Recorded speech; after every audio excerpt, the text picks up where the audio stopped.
Oh, yo, hello everybody, it's your boy again, Shady, the one and only. So guys, I asked you a question in a poll. I said, what should we watch next?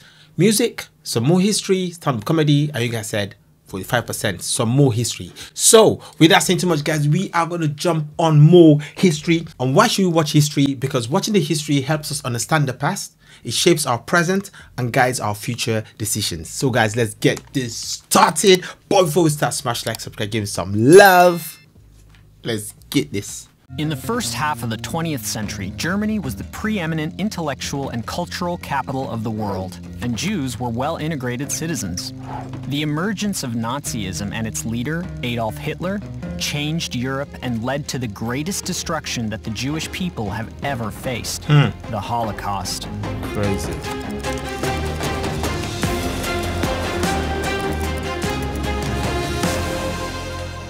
During the 1920s and 1930s, despite continuing anti-Semitism and occasional pogroms, Anti-Semitism has been on for ages, since the 20s. And right now we're seeing a rise in anti-Semitism taking different forms. That is really sad. It's like we're recycling the mistakes of the past rather than understanding it, you know, so we can make better future decisions. Jewish communities were a large component of European society. Cities, villages, and towns across Europe boasted significant Jewish populations. In Germany, Jews were leading academics, artists, and politicians, as well as teachers, doctors, farmers, and shopkeepers. During this time, a fringe They were contributing a lot to the society, wasn't it? Teachers, doctors, farmers, and shopkeepers. Einstein as well. During this time, a fringe political movement began gaining ground in Germany, promoting an extremely racist nationalism. They were called the National Socialist Workers' Party, or Nazis. Politics. And their leader was a man named Adolf Hitler. Anti-Semitism was foundational to their ideology. In his infamous book Mein Kampf, Hitler called the Jewish people a noxious bacillus that lives as a parasite in the body of other nations. Once I really am in power, Hitler declared in 1922, my first and foremost task will be the annihilation of the Jews. In spite of rising support, Hitler and the Nazis initially failed to gain much ground in German parliament. It was not until after the economic collapse of 1929 that the party began to gain real political power. Social turmoil and strife led to a polarized and unstable political climate, and very quickly the Nazi Party became the largest faction in the Reichstag. In January of 1933, Adolf Hitler was appointed Chancellor of Germany. 1 month later, the Nazis claimed that a fire at the Reichstag was started by communists planning an insurrection and used the fear of a communist takeover to abolish constitutional protections. Shortly thereafter, Hitler was given the right to govern without the consent of parliament, effectively establishing a Nazi dictatorship in Germany. So that was how he got into power, because I thought that he was elected into power. Okay, this makes sense. On September 15, 1935, the Nazis passed a series of notoriously racist laws called the Nuremberg Laws, which stripped Jews of their German citizenship, removed all of their political rights, and legally institutionalized their persecution. Many Jews attempted to flee the country, though their options of where to go were very limited. In September of 1939, Germany invaded Poland, officially beginning World War II. In the wake of German military expansion, a campaign of mass murder was carried out on the Jewish population. In towns and villages occupied by the German army, German military and police units, the most infamous being the SS, were instructed to carry out a war of annihilation on the Jews. He just wanted to wipe out all of them. Just wipe out all of them, regardless of whether they did anything or not, regardless of if they were innocent or guilty. He just wanted to wipe out the whole of the race. The whole of the race.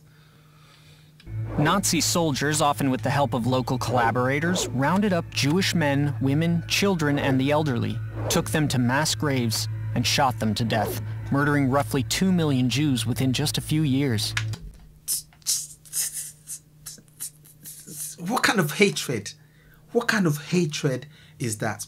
What did the Jews actually do to the man Hitler?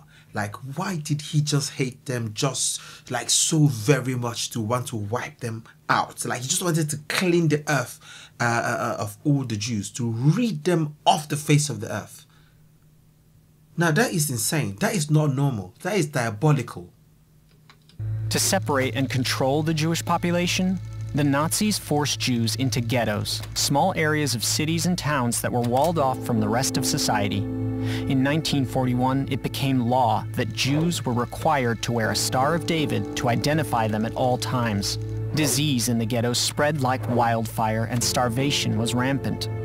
In January of 1942, Nazi leadership and representatives from various government ministries met at what came to be known as the Wannsee Conference to coordinate their efforts toward the efficient annihilation of the Jewish people, known as the Final Solution. Deportations to the death camps became the Nazi regime's primary tactic of mass murder. Jews were sent in cattle cars to places like Belzec, Sobibor, and Treblinka. They were sent in cattle cars. Jews were sent in cattle cars to places like Belzec, Sobibor, and Treblinka, forced into chambers they were told were showers, and gassed to death. This was that horrific. It was this horrific. This is not a joke. Like the Holocaust, we heard about the Holocaust, we hear it over years, hearing it again and again and again, and then it's like the meaning of the words, started being watered down. But no, this is horrible, horrendous, completely disgusting. This is diabolical, demonic, completely devilish, satanic, pure evil. They were told it was showers, and they thought it was showers, and they were gassed to death. Imagine the pain, the horrible death. Families together knowing, oh my God. Deportations to the death camps became the Nazi regime's primary tactic of mass murder. Jews were sent in cattle cars to places like Belzec, Sobibor, and Treblinka, forced into chambers they were told were showers, and gassed to death.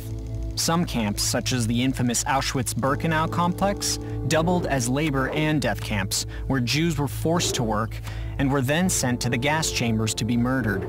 This assembly line of mass murder continued for years, with thousands of Jews murdered every day. Imagine just knowing that you are this nationality, or not for nationality, you are this race. Just knowing that I'm this race, I'm condemned. As soon as you're born, you come out from the womb, you're just condemned to death, just because of what you are. Alright, regardless of what you've done, just the fact that your DNA says this. Imagine families together, fathers with their wives, and then their kids, knowing that they can't do anything to help their children. Their children looking up to them like, their souls, like, Daddy, save us, Daddy, help. And Daddy's like, I can't do anything. Daddy's just there helpless. In the midst of this mass murder and destruction, despite impossible odds and relentless brutality, many Jews resisted. In the ghettos and camps, prisoners carried out acts of sabotage, smuggled weapons, and organized uprisings. Some fled to the forests, where they formed partisan units, bands of guerrilla fighters that often included both Jewish and non-Jewish fighters united against Nazism. These partisan units blew up trains, sabotaged Nazi operations, and fought head-to-head against German soldiers. Uprisings were waged in numerous ghettos, including in Krakow, Vilna, Bialystok, and Minsk. Spiritual resistance was also present throughout the ghettos and camps. Through observing holidays, studying Torah, upholding Jewish values, creating art, writing poetry, singing songs, spiritual resistors maintained dignity and upheld the strength of the human spirit, even in the face of violent hatred, cruelty, and dehumanization. Throughout 1943 and 1944, the Nazis accelerated their genocidal plan. Ghettos were liquidated, and Jews from all corners of Nazi-occupied Europe were deported to death camps and murdered. Finally, in 1945, the Russian army reached and liberated Auschwitz. U.S. forces crossed the Rhine, and by April, Berlin was surrounded. Hitler committed suicide, and Germany unconditionally surrendered to the Allies. Wow. The Russians to the rescue. I can't believe that I'm saying this. The Russians to the rescue. So USSR, the Soviet Union, to the rescue. All corners of Nazi-occupied Europe were deported to death camps and murdered.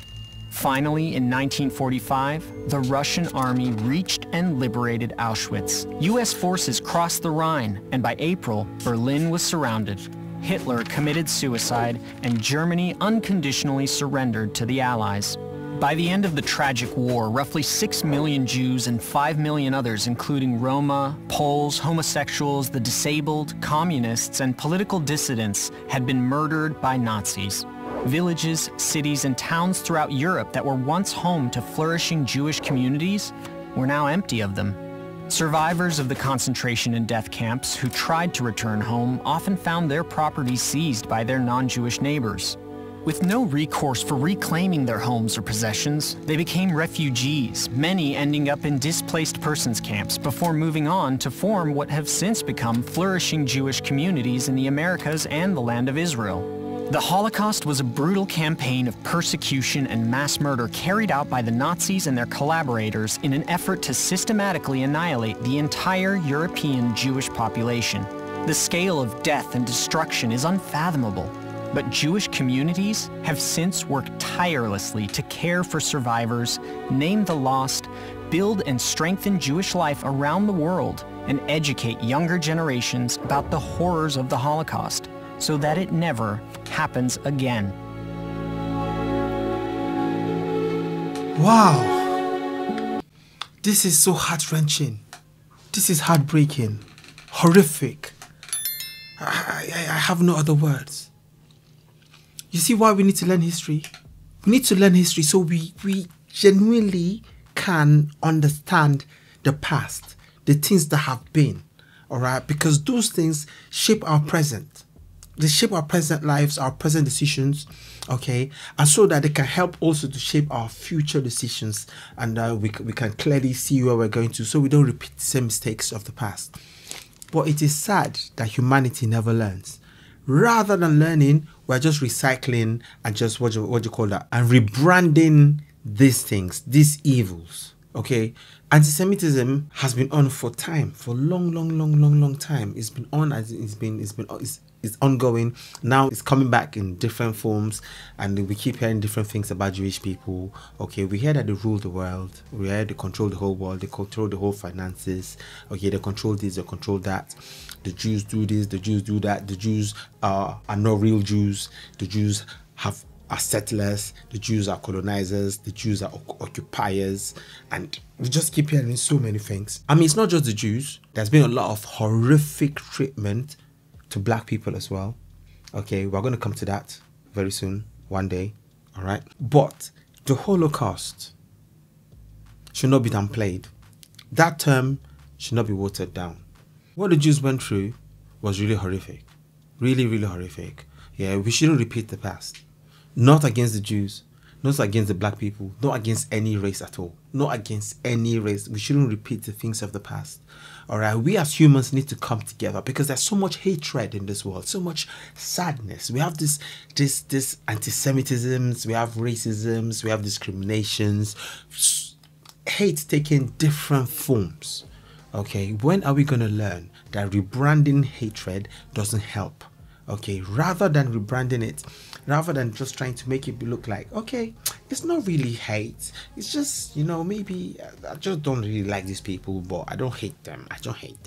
All right, it's not hate, it's just a different term for these things. Okay, we need to show much more love to each other. We need to find a way to sort our issues rather than cutting off the branches. Yeah, we need to uproot the problem from the root. Okay, each to his own. All right, there's enough space on earth. Show more love. Yeah, show more love. And I think what it is education. We need to be educated. At first I was saying we need to have conversations, but before we have those conversations, we need education. We need to learn our history. It's simple. It's out there and it's available to everybody. Learn your history. Do not be ignorant. The days of ignorance are over. You need to learn and know. All right. Don't be stupid. Don't listen to propaganda. All right. Yes, you can listen to whatever people say. Yeah, you can hear them speak. But go back, do your research. All right. It's out there. Just study your history. All right. That's it. Study history to see, you know, how things are, so we don't repeat the same patterns of the past. All right, so we can be better. So we don't go in, round in circles, round and around and around and around we go. Keep on going round and round and round and round and round. Yeah, sad. Anyway, guys, thank you for this one. I really hope you guys enjoyed this. Well, I wouldn't say enjoy this, but yeah, no, I should use a better term. I really hope you guys learned from this. Okay, and more videos will be coming soon. Take care, love, peace out. And remember, guys, in this world full of hate, you should be that difference. Oh, I love you more than words can say. You are me. Oh, you are the light that shines in my way. You are me.